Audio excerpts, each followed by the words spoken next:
এবং স্যারকে আমরা দারুল হিকমা আইডিয়াল দাখিল মাদ্রাসার সম্মানিত উপদেষ্টা হিসাবে আমরা মনোনীত করেছি।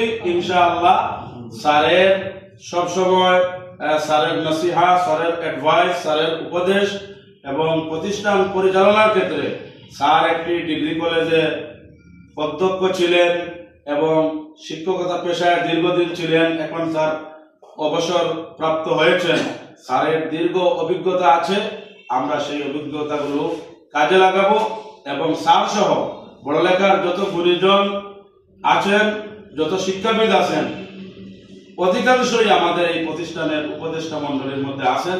ইনশাআল্লাহ সকলের জ্ঞানগুলো সমন্বিত করে, সকলের নসিহা, উপদেশ, অ্যাডভাইসগুলো সমন্বিত করে দারুল হিকমা আইডিয়াল দাখিল মাদ্রাসা তার পথ চলবে, তার অগ্রযাত্রা শুরু করেছে।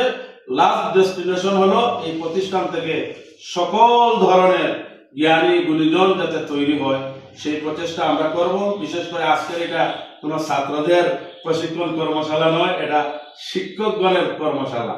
তাহলে আমাদের আজকে যারা দিচ্ছেন এরা হলেন উস্তাদুল আসাতিজা, অর্থাৎ শিক্ষকদের শিক্ষক। সুতরাং আপনারা যারা এসেছেন আপনারাও সৌভাগ্যবান, এবং যারা এখানে টিচ দিচ্ছেন ওনারা আজকে ছাত্রদেরকে দিচ্ছেন না, আজকে দিচ্ছেন সম্মানিত শিক্ষক মন্ডলীদেরকে। এই জন্য আমরা এই যত কিছু এখানে বলা হবে, একজন আদর্শ শিক্ষক হিসাবে আপনার দায়িত্ব কর্তব্য কি, একজন ছাত্রকে আপনি কিভাবে লেখাপড়া করাবেন, একজন অভিভাবকের সাথে কি ধরনের আচরণ করবেন, অর্থাৎ এভরিথিং এখানে আলোকপাত করা হবে। আল্লাহ রাব্বুল আলামিন আমরা এই প্রশিক্ষণ নিয়ে যাতে আগামীকাল 5 তারিখ থেকে আমরা আমাদের কার্যক্রম অর্থাৎ ক্লাসের কার্যক্রম যাতে আমরা এই বছর আগামী 5 জানুয়ারি 2026 ইংরেজি ক্লাসের মাধ্যমে ইনশাআল্লাহ আমাদের অভিজ্ঞতাগুলো আমরা শেয়ার করব, কাজে লাগাবো। এর আলোকে আমরা পুরো বছর প্রতিষ্ঠান পরিচালনা করব। আল্লাহ রাব্বুল আলামিন তৌফিক দান করুন।